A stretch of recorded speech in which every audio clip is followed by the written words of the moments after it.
요한복음 12장 24절을 보겠습니다.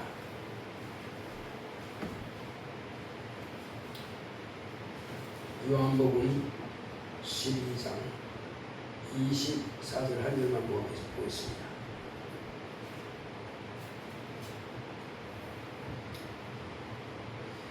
같이 읽도록 하겠습니다. 내가 진실로 진실로 너희에게 이르노니 한 알에 미리 땅에 떨어져 죽지 아니하면 한 알 그대로 있고 죽으면 많은 열매를 맺느니라. 아멘. 오늘 말씀의 요약을 보겠습니다. 제목부터 시작. 성령의 열매. 하나님은 생명입니다. 그가 아들로 생명임을 나타내셨다. 예수는 아버지의 품에서 여자의 태중에 잉태하여 말씀이 육신으로 세상에 오셨다. 아브라함의 믿음의 자손으로 이새의 줄기에서 한 싹이 나며 그 뿌리에서 가지가 나서 결실한다고 하신 나시르 사람이라 함을 이루시려고 나사렛 동네에서 자라나셨다. 30세쯤에 침례를 받으시고 성령이 임하심으로 결실할 것이란 언약이 성취되었다.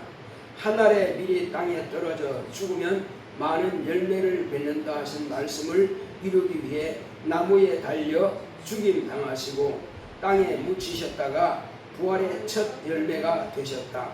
하늘 보좌에 오르셔서 오순절이 이미 이름에 마가의 다락방에 모인 성도들에게 성령이 임하시니 성령의 첫 열매가 되었다. 이들은 예수님이 가버나움 회당에서 3년간 목회한 교회의 성도들로 예수님께서 성천하시는 것을 지켜본 갈릴리 사람들 중에 남은 자들이다. 3년 동안 양육받은 사람들이 예수님께서 성천하기 전에 그들에게 당부하신 것이 예루살렘을 떠나지 말고 내게 들은 바 약속하신 것을 기다리라 하셨지만 380명은 갈릴리로 돌아갔다. 말씀에 순종하여 남은 120명만 성령 충만함을 받음으로 알곡과 죽정이로 나타난다. 예수님께서 목회하실 때 가버나움아 내가 하늘에까지 높아지겠느냐 음부에까지 낮아지리라 하심은 말씀을 듣고 회개하지 않은 사들에게 말씀하셨다. 성령의 열매로 그의 신앙을 안다. 내 영혼아 성령의 충만한 열매를 맺자. 아멘. 자, 오늘은 하나님께서 아들을 보내신 그 의미를 우리가 다시 한번 듣도록 하겠습니다. 자, 하나님은 생명입니다. 한번 하나님은 생명입니다. 생명이다 두고 합시다. 시작. 하나님은 생명이시다. 하나님은 생명이시다. 하나님께서 우리에게 아들을 보내주신 목적은 하나님은 생명이심을 세상에 나타내시려고 아들을 보내주셨습니다. 사람과 참 사람이신 예수님과 다른 것을 우리가 무엇으로 알 수가 있겠습니까? 우리는 사는 영입니다. 예수님은 살려주는 영입니다. 예수님은 영생하시는 생명이시고 우리는 그 영생하시는 생명이신 예수님께서 우리에게 생명을 주셔야 사는 존재인 것입니다. 겉보기는 똑같습니다. 그러나 예수님께서 먼저 계시는 참 사람이시고 우리는 참 사람이신 예수님을 이 땅에 나타내기 위해서 지원받은 피조물인 것입니다. 우리가 영적 존재라 할지라도 조물주와 같아질 수는 없는 것입니다.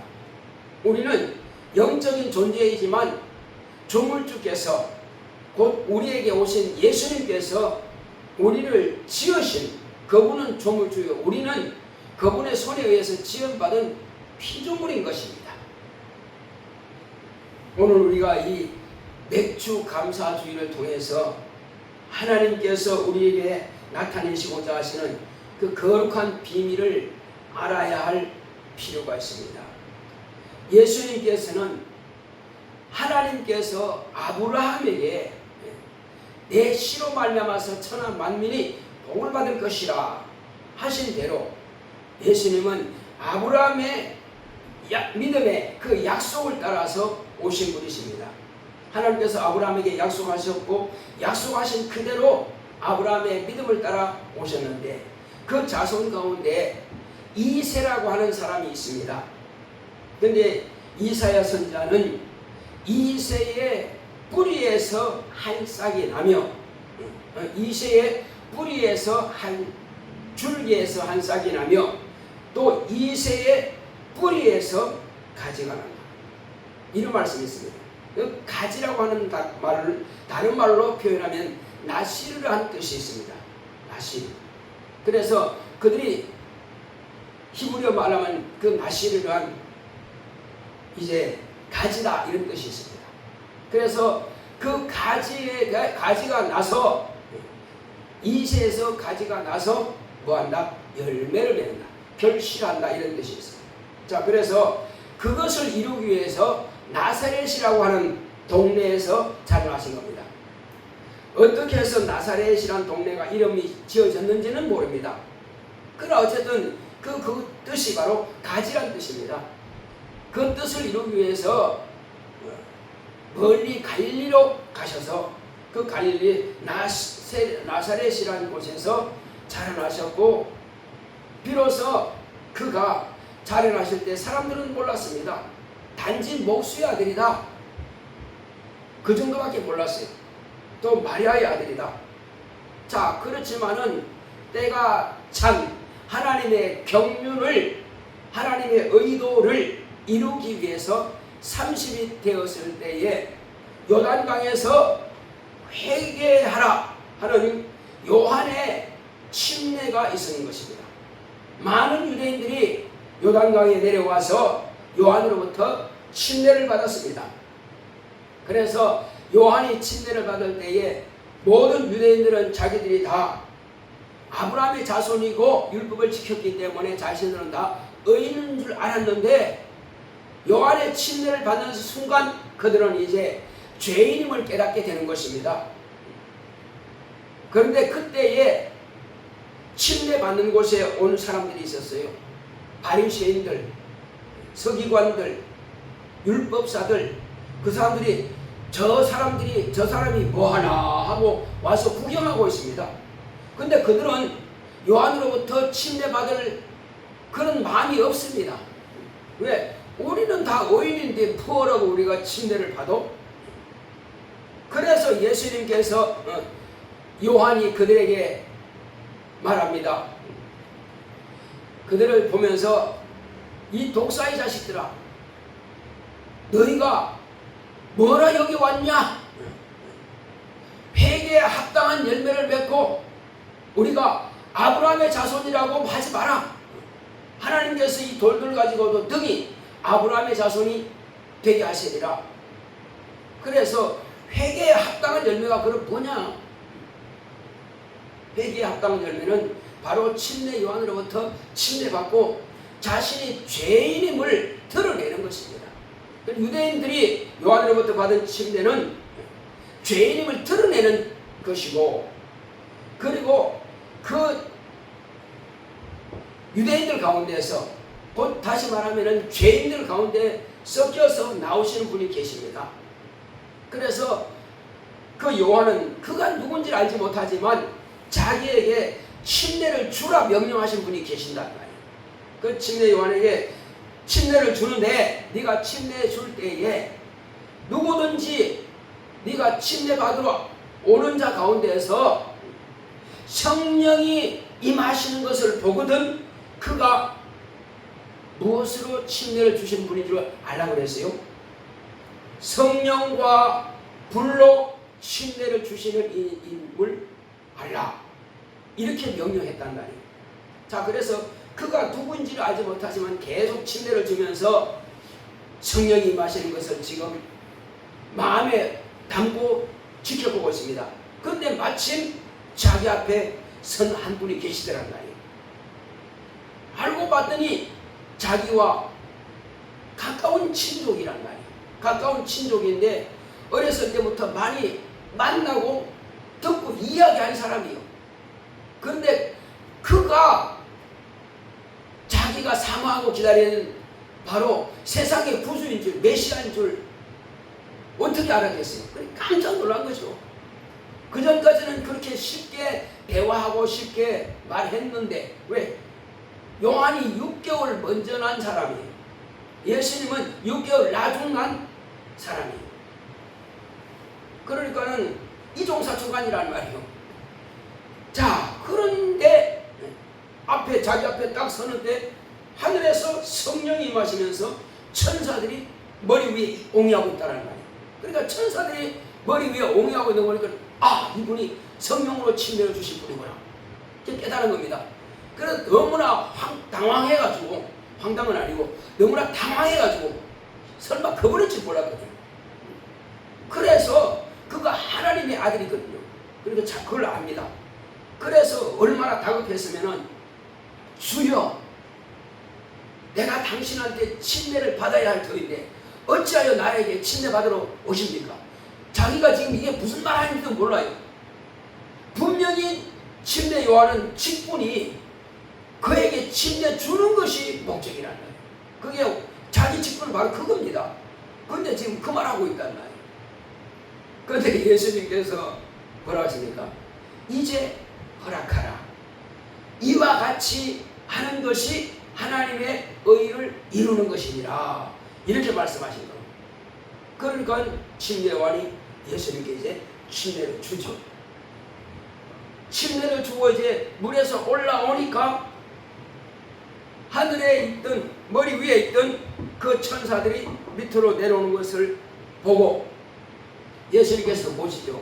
그리고 그 위에 계시던 성령께서 이제 침례 받고서 물에서 올라오시는 그 예수님 안에 임하신 겁니다.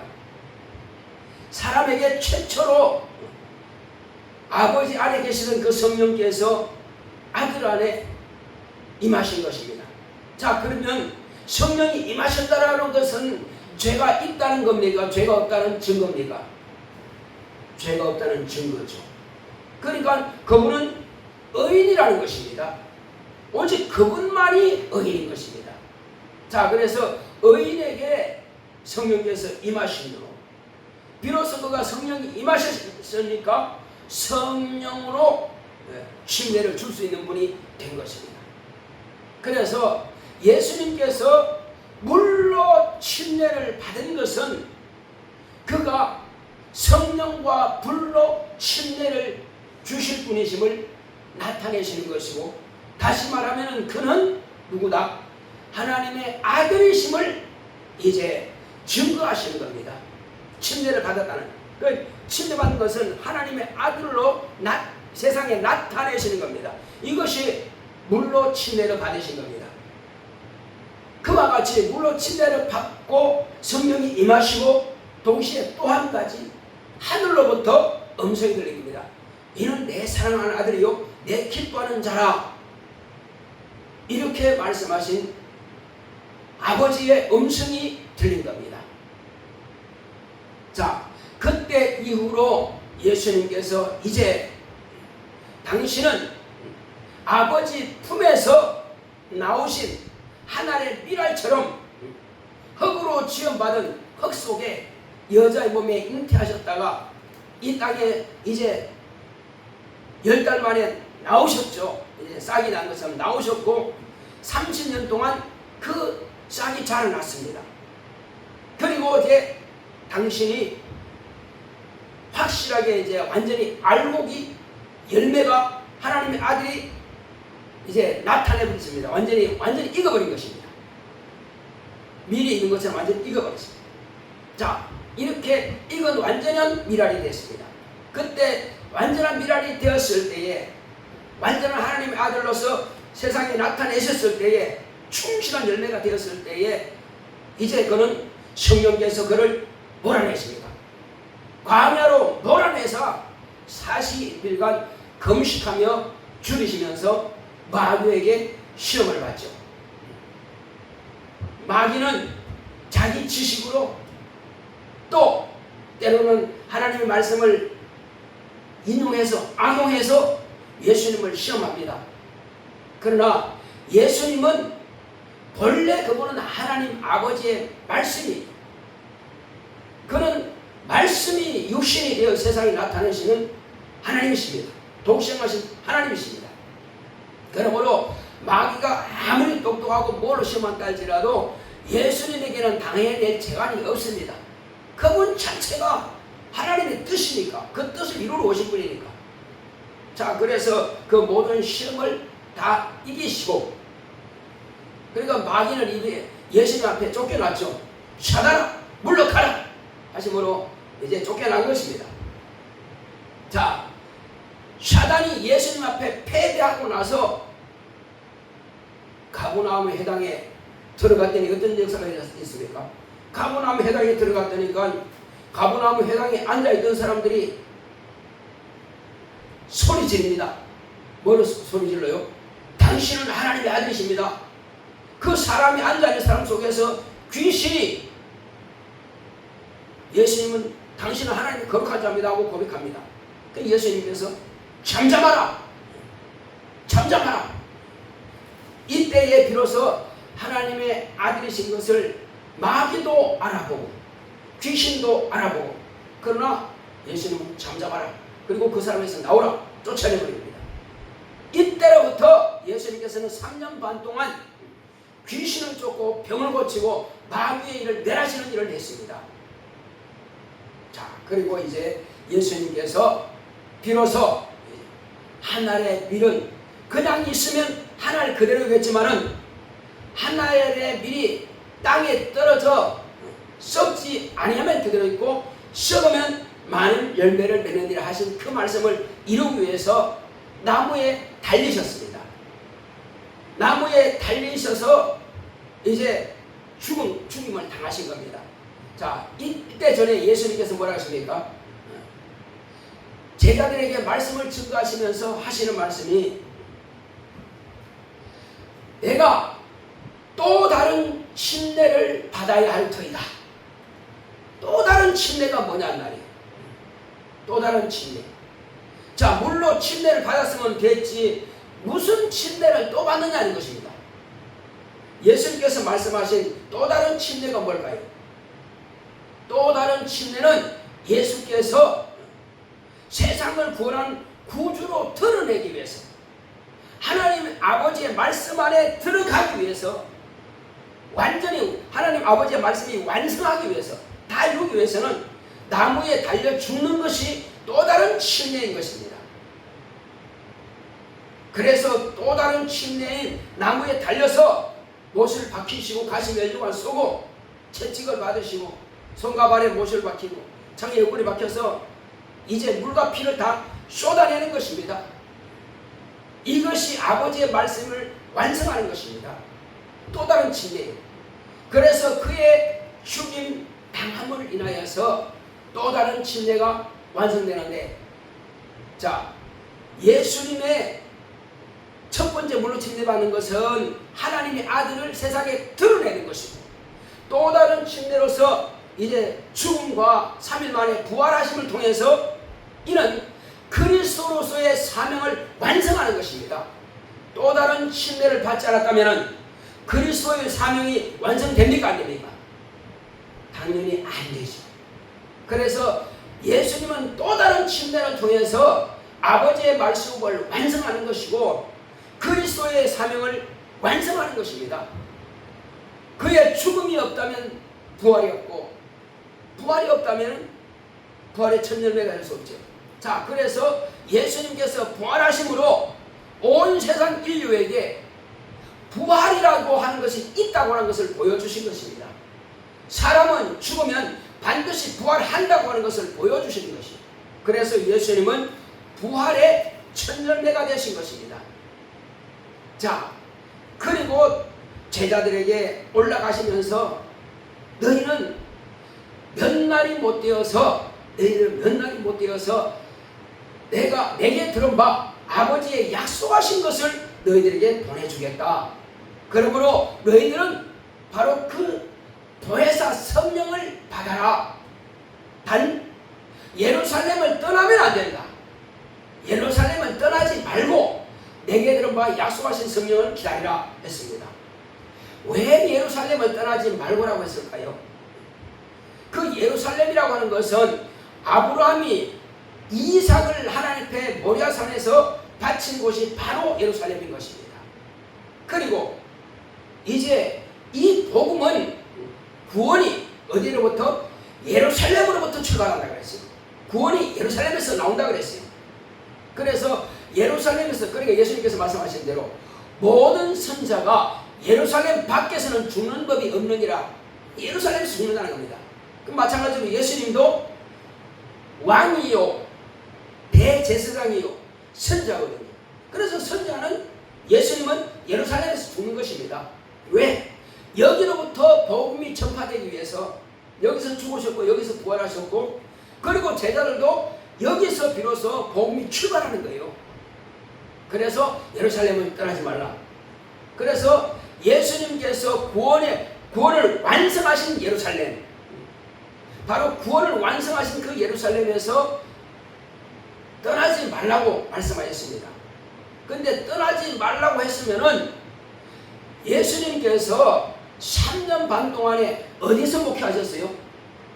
예루살렘에서 하셨습니까? 다른 데서 하셨습니까? 어디서 하셨죠? 가버나움에서 하셨어요. 네. 가버나움이 예수님의 목회 장소입니다. 거기가 예수님 당신이 세우신 교회예요. 가버나움 회당이. 근데 가버나움 회당에서 목회하실 때에 아주 꾸짖은 바가 있습니다. 뭐 두로도 있고 시돈도 있고 여러 것도 다 있지만은 가장 중요한 것은 당신이 목회하는 바로 그 교회, 예루살렘이 아니죠, 가버나움 교회 성도들에게 아주 꾸짖은 데가 있습니다. 왜 꾸짖었을까요? 그들이 믿음이 없다는 거예요.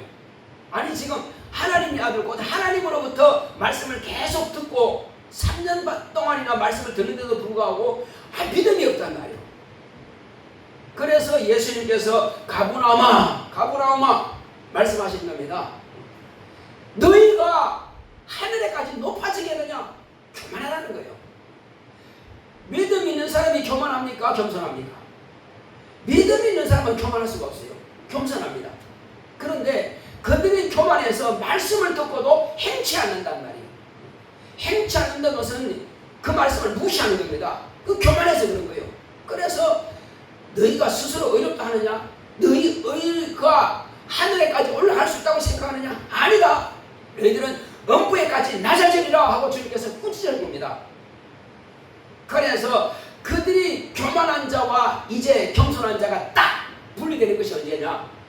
예수님께서 40일 동안 계시다가 이제 승천하실 때가 되었어요.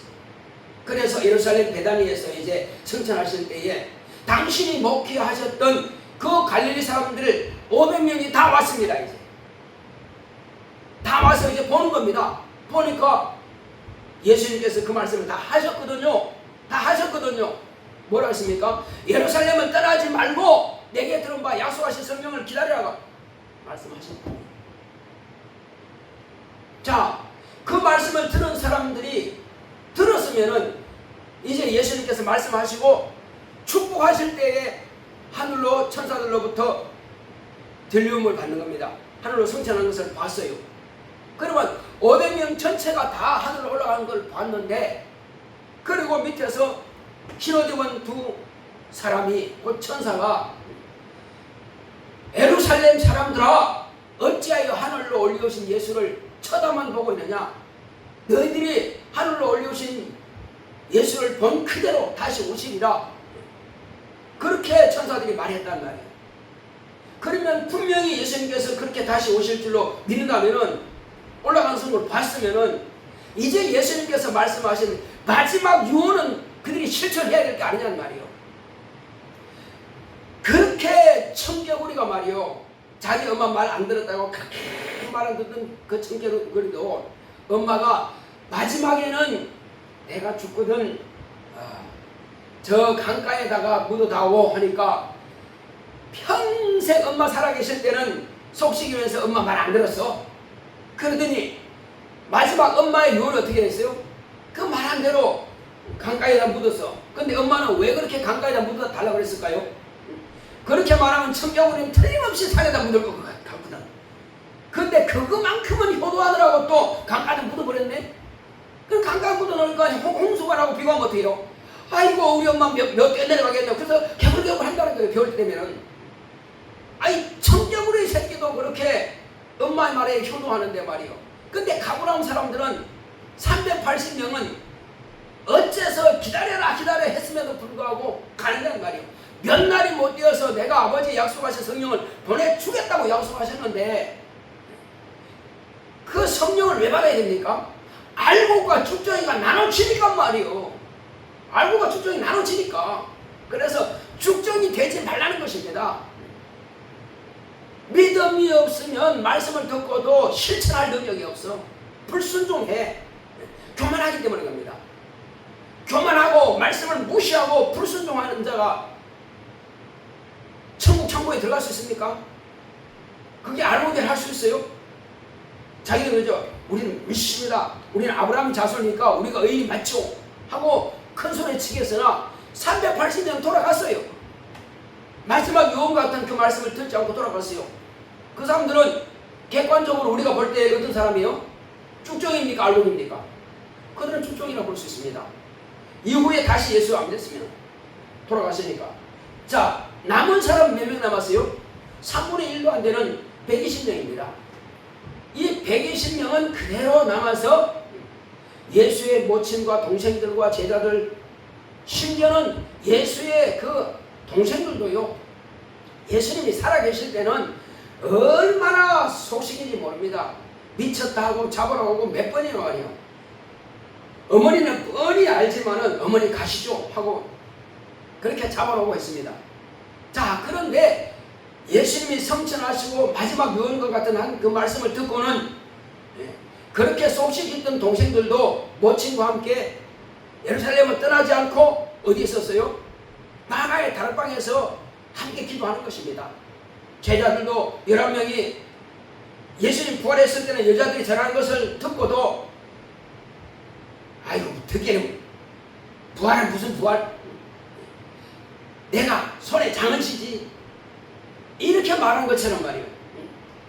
내가 예수님의 못쪽에 손을 내보고 창자국에 손을 내보지 않고는 내가 믿지 않겠다고 하는 도마 같은 사람 말이에요. 그런데 그 사람들이 다 마지막 유언의 말씀을 듣고는 예루살렘을 떠나지 않았고 마가의 다락방에 모여서 기도한 것입니다. 언제까지 될지 모르겠지만은 예수님께서 하늘로 올라가신 걸 봤으니까 예수님이 보내주실 것이다 하는 그 믿음을 가지고 기도한 겁니다. 예수님께서 잡혀 죽으실 때는, 재판받을 때는 다 도망갔잖아요. 베드로는 모른다고 3번씩이나 부인했잖아요. 그러나 마지막 유언을 듣고는 끝까지 참고 기도하는 것입니다. 그렇게 열흘 만에 곧 이스라엘 백성들이 밀 처음 추수할 시기예요. 그러니까 보리 추수할 때는 보리가 좀 빨리 익어. 그래서 한 달 전에 6월절에 보리 추수하는 것이고, 그리고 50일쯤 지나가지고 오순절 돼갔을 때 그때는 밀 추수하는 거예요. 그럼 바로 밀 처음 수확기 처음 추수한 그것을 갖다가 하나님께 드리죠. 그것처럼 이제 처음 익은 예수님으로부터 죽음과 부활해서 부활의 첫 열매를 본 목도한 그들에게 예수님께서 약속하신 성령을 120명에게 다 성령을 부어주시니까 예수님의 첫 수확이 몇 명입니까? 120명이에요. 예수님께서 가버나움 회당에서 그렇게 3년 동안 잘 가르친 첫 알곡이 120명을 첫 수확한 거예요. 하늘로 올라가시고 나서 성령을 부어주시니까 내가 올라가지 않으면 너희들에게 성령을 보내줄 수 없다. 내가 올라가는 것이 너희에게 유익이다. 왜? 너희가 알곡되려면은 성령을 모셔야 알곡되지. 무슨 알곡입니까? 하나님의 자녀 말이요. 예수님이 하나님의 아들로 나타내신 것처럼 예수님 하나님의 아들을 나타내시려면은 성령을 모셔야 돼. 성령을 모심으로 성령의 보증을 받은 것처럼 그 제자들도 하나님의 자녀로서 어이없다, 너도 어린이다, 이렇게 보종을 받으려면 성령을 모셔야 되거든. 그러니까 120명이 다 너도 어이없다 하시는 아버지께서 인정하시는 그 성령을 모시는 데가 120명, 그 한 단 되는 거예요. 그러니까 밀을 딱 하나 심으면요, 보통 제가 세보니까 한 10가지 나오더라고, 뽑아보니까. 근데 10가지도 나오지만은 거기서 충실하게 익으면은 어떤 밀은 한 시가에서 가지가 나고 다 세보면은 한 300가지까지 나와요. 근데 내가 볼 때는 24개를 한 싹에서 내가 이번에 보면 왕전동에 거기 뭐 밀밭 많이 있잖아요. 그 밀밭 그거 갖다 뽑아가지고 이제 세봤어. 그러니까 한 이상에서 딱 까보니까 24개가 나오더라고. 그러니까 그 이삭이 몇 개 나왔느냐? 한 뿔인데 거기서 9개가 나왔더라고. 그럼 9개를 계산하고 얼마 나오겠어요? 꽤 많죠, 그죠? 어쨌든 예수님은 120명이랑 380만 주쪽으로 가버렸으니까, 날아가버렸으니까 120명 확실하게 이제 알고 된 겁니다. 이들에 의해서 전 세계가 이제 복음화 되는 것입니다. 그래서 예수님의 약속은 이 예루살렘으로부터 복음이 출발해야 되기 때문에, 그래서 예루살렘에 있는 자들을 무엇으로 보신 겁니까? 말씀에 순종하는 거예요. 말씀 안에 거하는 거예요. 그래서 제자들은 이제 하나님의 자녀로 그날 태어난 겁니다. 믿음은 3년 동안 말씀을 들었지만은 하나님의 자녀는 난 때가 언제라고요? 하나님의 자녀로 난 때는 성령 받은 그때가 하나님의 자녀로 난 때예요. 확실하게.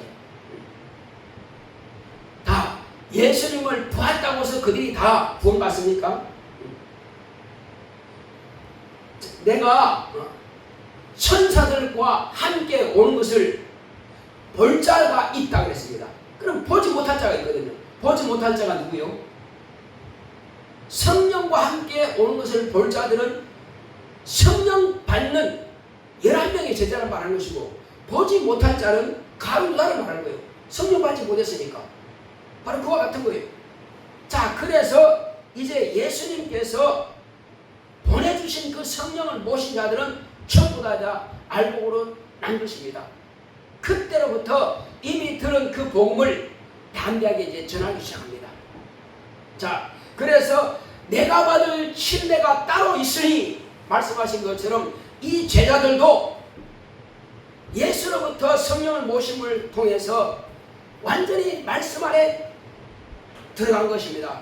그래서 너희가 전하는 너희의 증거로 해서 네가 구원받는다 했습니다. 우리가 그 말씀이 나를 구원하시거든요. 그 내 입의 증거는 내 안에 하나님 말씀이 있다는 증거요. 예수의 피와 예수의 살이 내 안에 있다는 증거요. 내가 증거하는 그 말씀에 대해서 다른 사람도 살리지만은 그 증거가 곧 나를 구원하시는 말씀이란 말이에요. 그러니까 내가 안에 하나님의 말씀이 없으면 증거할 수가 없습니다. 없으니까 못하는 거예요. 그러니까 내가 증거하지 않는다는 것은 내가 게을러서 안 한다 하는 뜻도 되겠으나, 그러나 내 안에 하나님의 말씀이 없다, 나를 구원할 만한 약속의 말씀이 없다 하는 것도 되는 것입니다.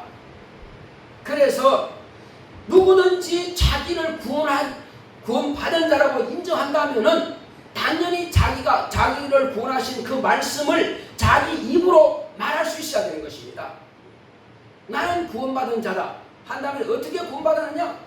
예수께서 나를 위해서 십자가에 피 흘려서 죽으셔서 그 피로서 내 죄가 씻음받았고 죄에서 내가 구원받았다. 예수님은 죄가 없는 의이기 때문에 아버지께서 무덤에서 다시 살리셨다. 그는 부활의 천년매가 되신다. 그러므로 나도 그 사실을 믿음으로 아버지께서 내게 성령을 부어주셔서 내가 죄 없는 의롭다 하심을 받은 자가 되었다. 그래서 난 하나님의 자녀가 되었고, 이 사실을 내가 너에게 전한다 하는 것은 내가 구원받았기 때문에, 내 안에 구원의 말씀이 있기 때문에, 생명의 말씀이 있기 때문에 내가 그 말을 할 수 있는 것입니다. 그런데 구원받지 못하는 사람은 죽었다 깨나도 그 말 못합니다. 그러니까 말할 수 있는 사람과 하지 못하는 사람은 그 차이란 말이에요. 알곡과 쭉정이는, 알곡은 심으면 싹이 나는 거예요. 죽으면. 그러나 죽정이는 아무리 심어도 싹이 날 수가 없습니다. 그래서 예수님께서 내가 죽어야 하리라, 내가 답답함이 얼마나 하겠느냐 하신 것은요, 살아계셔서 말씀을 전가할 때 제자들이 믿음이 없는 것을 보고 아직도 내가 복음을 전해야 되겠구나, 아직도 답답하단 말이에요. 그러나 당신이 죽는 것이 부활하는 거거든요. 그러니까 답답하다는 거죠. 육체 안에 있으면은 마음대로 할 수가 있나? 답답할 수밖에 없죠. 그러나 이제 죽음으로써 그가 확정된 겁니다. 이제 구원자로서 확정되는 것이고, 아버지의 말씀이 내가 다 이뤘다 완성하는 거란 말이에요.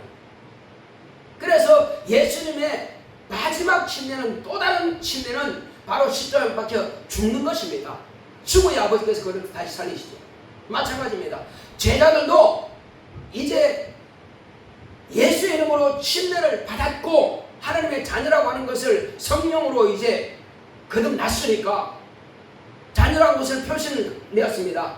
그러나 비로소 그들이 예수의 이름으로 구원한 제자로서의 사명은 그들이 죽어야 그것이 완성되는 것입니다. 예수님의 참 제자가 죽어야 완성되는 거예요. 그래서 우리는 죽을 때까지 뭐한다? 예수의 이름으로 목숨을 다하기까지, 죽을 때까지 예수의 참 제자가, 원래 우리 표현 뭡니까? 예수 그리스도의 참 제자가 되자. 참 제자는 예수께서 그리스도로서의 사명 감당하기 위해서 죽음 당하신 것처럼, 이 말씀을 이루신 것처럼 저와 여러분 또한 마찬가지입니다. 그 말씀을 성취하기 위해서는 목숨을 다하기까지 죽음을 향해서 가는 것입니다. 완전히 죽어야 그건 참 제자로서의 일을 감당하는 것입니다. 예수께서 그리스도의 사명을 감당하시기 위해서 아버지 말씀 따라서 죽임 당하신 것처럼, 그래서 침례라고 하는 것은요, 물에 잠긴다고 하는 의미도 있겠지만 침례라고 하는 것은 내가 하나님의 말씀 안에 들어간다고 하는 것도 의미가 되는 것입니다. 하나님의 말씀은 어디 한 지역만 있습니까? 하나님의 말씀은 온 세상에 충만합니다. 성령은 온 세상에 충만해요. 다만 이방인들에게는 들어갈 수 없기 때문에 못 들어가는 거예요. 자, 병뚜껑을 딱 닫아놓으면 물이 들어갈 수 있어요, 없어요? 바닷물속이라도 병뚜껑 닫아놓으면 물이 못 들어갑니다. 그리고 병뚜껑을 연다고 하는 것은 죄를 다 끄집어내버리고 자기 입을 열어 하나님의 말씀을 모셔드리는 것입니다. 신에서 예수를 신함으로 내 안에 예수의 생명의 말씀이 들어오고, 예수님이 그 인격적으로 성령으로 내 안에 들어오시는 것은 내가 죄를 다 토해내고 나를 구원하달라고 예수님을 영접해 드리니까 내 안에 오시는 겁니다. 성령은 어디나 계시는 것처럼 하나님의 말씀이 어디에나 있습니다. 그러나 자기가 그 말씀을 모셔드리지 않으면 없는 것입니다. 그래서 하나님의 말씀을 다른 말로는 물이라고도 표현하는 것입니다. 그래서 예수님은 무엇이다? 예수님은 반석이고, 예수님은 반석을 쳐서 물이 나오게 하는 것처럼 바로 예수님은 말씀이 육신이 되었다. 예수님은 불이에요. 달리 말하면은 예수님께서 말씀하신 그 말씀이 물이란 말이에요. 그래서 너희가 내 안에 거하라. 예수님은 몸으로서는 하늘 보좌에 계실지라도 말씀 안에 우리가 거한다는 겁니다. 우리가 예수 안에 내가 거했습니다. 내가 예수 안에 거했습니다. 말씀 안에 거하는 사람은 천국에 있는 사람이요, 말씀 안에 거하는 사람은 물 안에 있는 것이고, 말씀 안에 거하는 사람은 바로 말씀으로 침례받은 사람이요. 그러므로 말씀으로 죽으라. 예수님은 내가 아버지 안에 거한다, 말씀 안에 거한다는 것입니다. 또 아버지가 내 안에 계신다. 아버지 말씀이 내 안인 것입니다. 그러면 우리는 예수의 말씀이 내 안에도 계시고 내가 그 말씀 안에 거하는 것입니다. 그러니까 우리가 사나 죽으나 내가 주의 것이라 하는 것은 결국은 침례받았다, 그냥 물에 들어갔다 갔다 그걸로 끝나는 게 아니고, 내가 살아있을 동안에 하나님의 자녀로서의 예수의 참 제자로서 하는 것은 매일 생활 가운데서 그렇게 행동해야 그 말씀 안에 거하는 사람이요. 침례는 들어갔다라고 해서 끝나는 것이 아니고 내 영혼이 생명의 부활로 완전히 그때까지는 살아있었던, 육체가 살아있을 동안에 계속 말씀 안에 거하는 것이 바로 침례의 참된 의미가 되는 것입니다. 그래서 이스라엘 백성들이 애굽에서 나올 때에 반석을 쳐서 물이 나와서 이스라엘 백성들이 먹은 것처럼, 물론 그 물속에서 목욕도 하고 몸도 씻을 수 있겠으나, 그래서 반석에서 물이 나는 것처럼 예수님은 우리의 반석인 것입니다. 예수님은 우리의 반석이기 때문에 그 반석에서 나는 그 샘물처럼 예수의 입으로 나오는 그 말씀 안에 우리가 항상 생활함으로써, 그래, 성도의 생활, 신자의 생활은 뭐냐?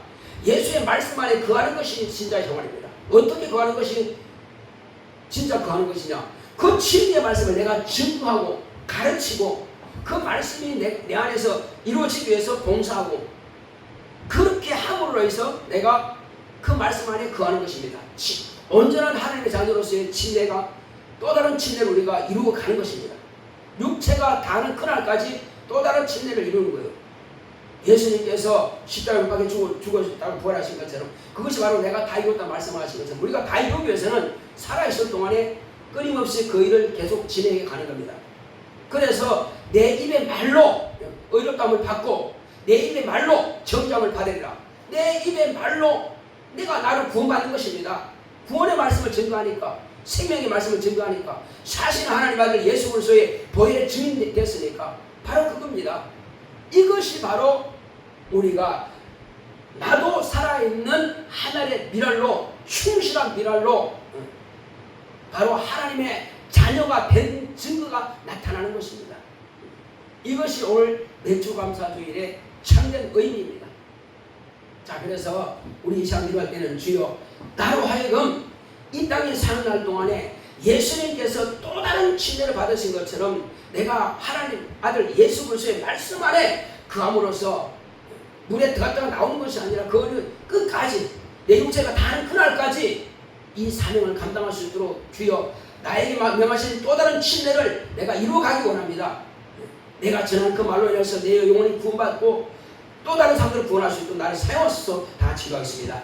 고맙고 감사하신 하나님 아버지 감사합니다. 하나님께서 함께 하시고 인도해 주심으로 이제 우리는 하나님의